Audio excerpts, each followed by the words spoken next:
Good morning. I had some time today, so I thought I would do a Pajama Chronicle episode for all of you lovely viewers. My husband is actually picking his parents up at the airport. They just are returning from a trip to Florida, which they much deserved and apparently had a lovely time. So good for them and good for all of you because I have some spare time on a Sunday. So we had Valentine's Day on Thursday, and I'm sure it's a big day for engagements. I'm sure many of you have become newly engaged on Valentine's Day, and now the stress sets in because now you're planning the wedding. The wedding. And I think the most important thing you need to ask yourselves when you are planning this wedding, and when, of course, your families start getting involved, whose wedding is it? And is this going to be a wedding about the bride and groom and their love for one another and celebrating that day with the people closest to them? Or is it going to be a show for strangers, basically, for people you don't even know, who maybe your parents want to impress or one up because they were invited to so-and-so's daughter's wedding and now it's their turn, and the other wedding didn't have shrimp, so you must have shrimp at your wedding, even if you and your intended don't even eat shrimp. These are the questions we're going to ask today, and maybe just give you a little bit of comedy along with this. They say 50% of all marriages end in divorce, and my husband and I have seen that statistic in person. In 22 years of being together, we have been to several weddings, and I made a list the other day just to see, and yes, half of the weddings that my husband and I have been invited to and attended have ended in divorce within 5 years, some less than that. And my husband made this snarky joke, which is kind of interesting, is that, when we are invited to a wedding, we'll take a card and we'll say, congratulations, and your gift will be arriving if you make it to the 5-year mark. We'll send you a gift if you stay married for 5 years, because we have spent money. And it might be snarky to say this, we spent money, we gave gifts, and the marriages didn't last, and we're out the money. And of course, many of you will say, well, you got the dinner and you got the DJ and you got to dress up and dance. And it's like, yeah, but, I will say something that my husband and I won't be doing again anytime soon. It's the engagement party. Because, see, having an engagement party, again, requires a gift. And in today's society, that's usually money. And we found out the hard way that we go to the engagement party and then the engagement is called off and the bride kept all the gifts, the bride-to-be. When we found out that the wedding had been called off, my husband said, oh, we'll get our money back. I'm like, I don't think so. Now, I will tell you a story about my mother. God rest her soul. She was engaged to a nice Greek boy before she met my father and had me. And they had a big engagement party. The mayor was here. In this house, the engagement party was given. And my grandfather was very well known in Lancaster City and very well liked. And so the mayor was here, and it was a big thing, and they got a lot of gifts, and my mother called off the engagement. But they returned every gift. She didn't keep anything. He didn't keep anything. That's the appropriate thing to do. You don't take people's money, then call off the engagement, and one or both of the bride or almost groom keeps the cash. I'm sorry, that's wrong. So my husband and I decided at that point, no more engagement parties. We'll go to the wedding, maybe, if we actually want to go to the wedding and we actually know these people. It's always funny when you get invited to a wedding with someone you've never even met, but you're blood, so they invited you. So yeah, no more engagement parties for the Lucianos. And let's talk about the guest list, because when I got engaged, my mother was still alive, and we were planning this big princess for a day wedding in October of 2004. Now, my mother sadly passed away in April of 2004, so the wedding never took place. However, there was enough time between the engagement and her death where she basically gave us a guest list. This is who you must invite to your wedding. And there was 150 people on that guest list. And my husband looked at it and said, do I get to invite anybody? Because, I'd like to invite some people too. My mother basically invited every blood relative from all over the country that we have, even though I don't know them, they don't know us, we haven't talked to them or seen them in 10, 15 years, except at funerals. That's another show, family reunions at funerals. But I said to my mom, I said, we don't know these people. I don't want to be introducing myself to people at my wedding. Plus, it's insulting to ask someone who has never met me or doesn't know me, has never met my husband, to bring us a gift. She was inviting people from her job that she had been retired from for 10 years because she was invited to their daughter's wedding. So what? It's like, well, I have to reciprocate. No, you don't. I don't know these people. I don't want them at my wedding. My mom got remarried in 2000. If you wanted these people at a wedding, you should have invited them to yours. This is my wedding. And at that time, my husband and I had a lot of friends that we hung out with all the time. We wanted them at our wedding. They were the most important part because we weren't really close.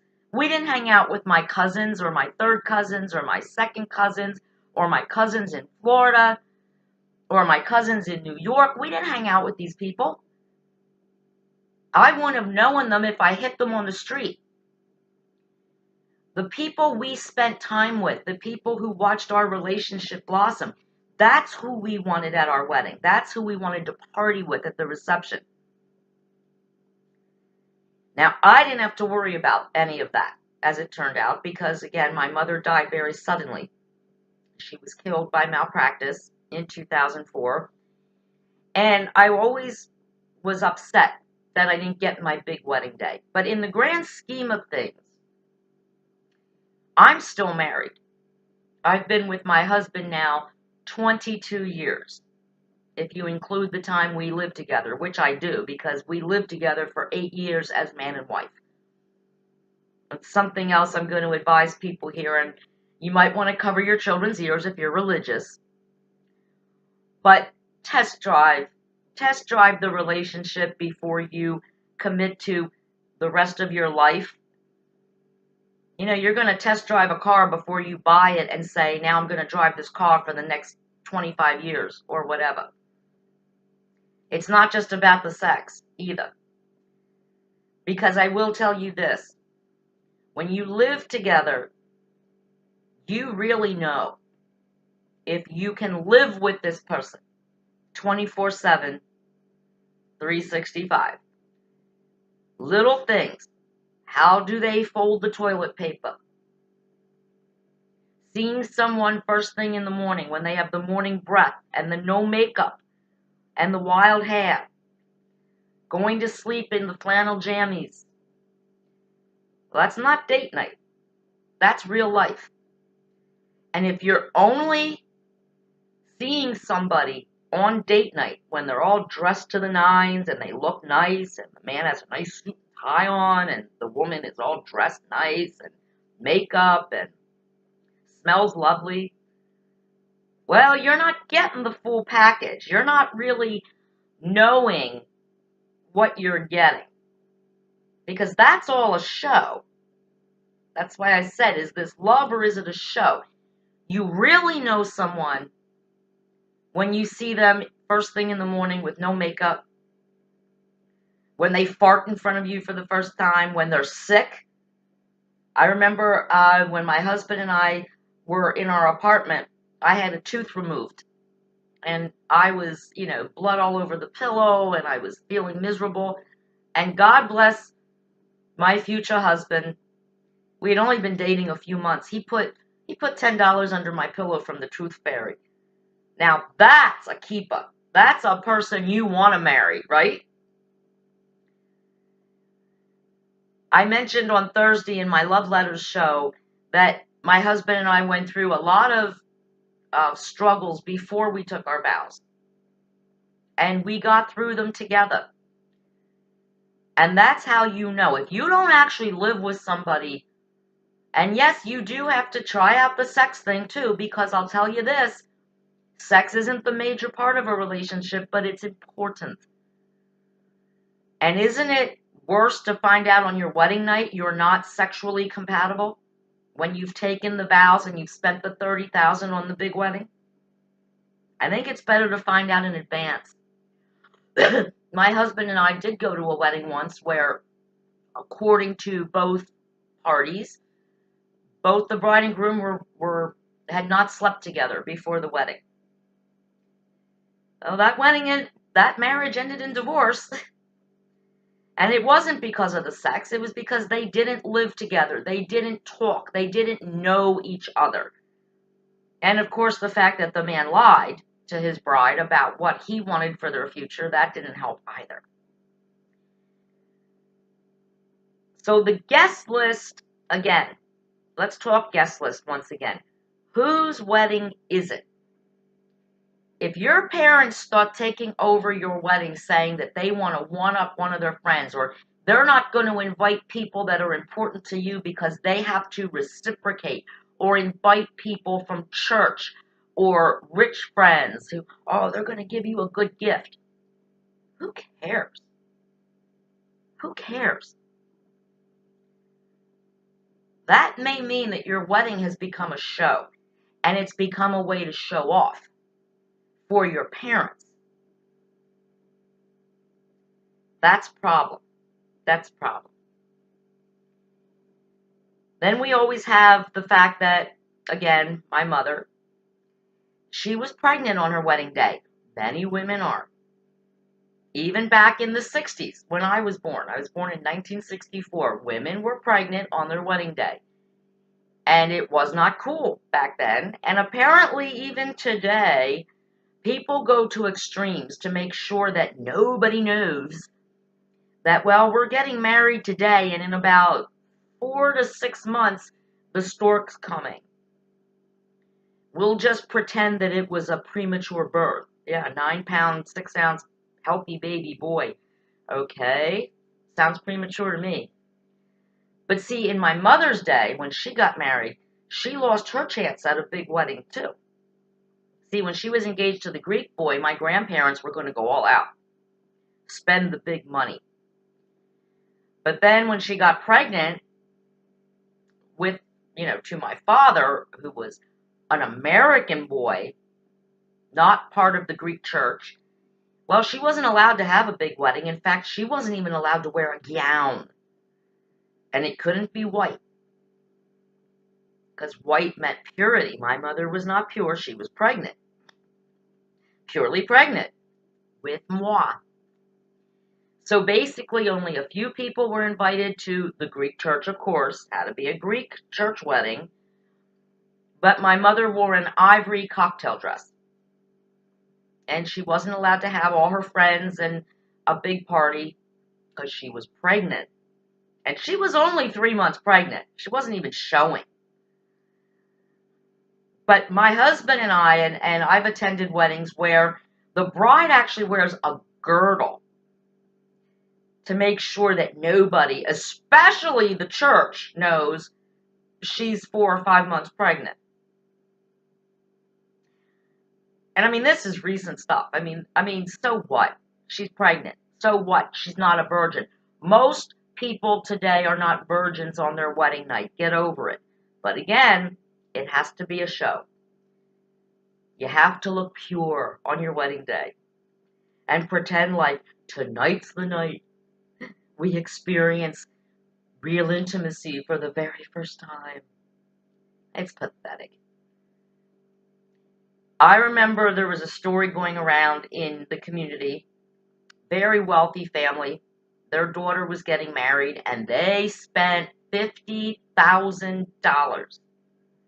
And the day of the wedding, the groom was telling his friends, I don't want to marry her. I don't love her. I love somebody else. Now, everything was paid for. And his friends were like, you have to marry her. It's 50, I mean, everything. He was outside the church saying, I don't want to do this. But he did it. And lo and behold, a couple years later, he cheated on her and they got divorced and he married the person he really loved and wanted to be with. But $50,000. And guess what?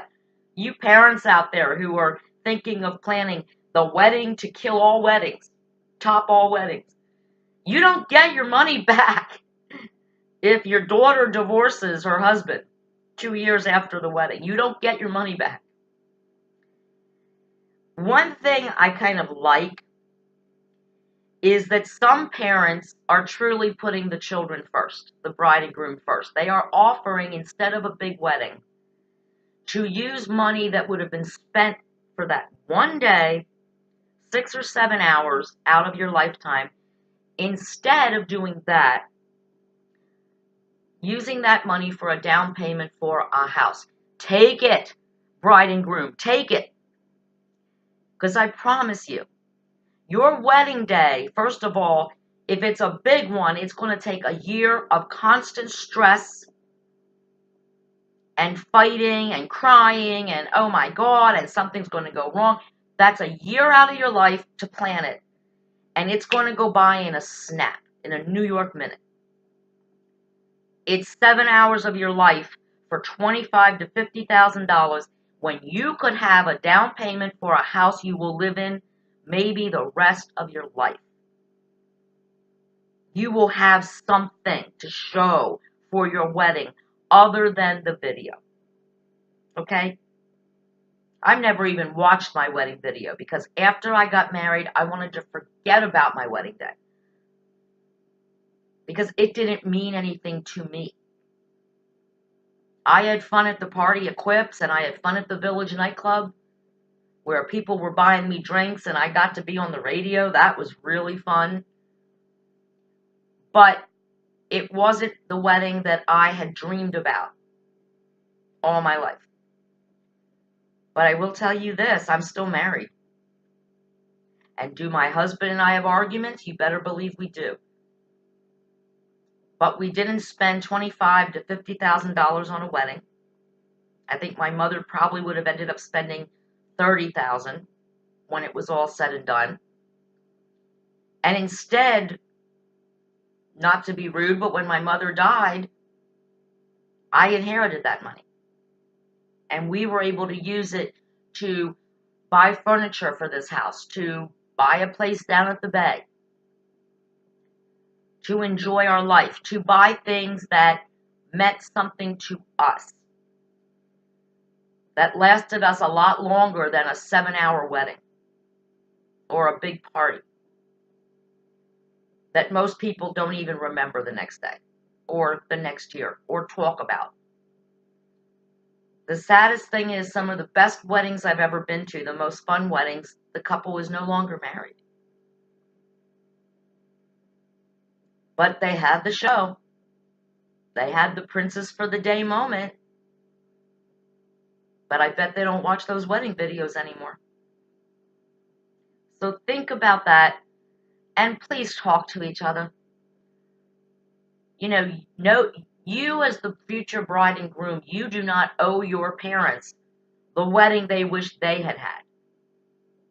And you don't owe your parents friends and fancy people and church friends. You don't owe them a show. Your wedding day is about two people. Two. The bride and the groom, or the bride and the bride, or the groom and the groom.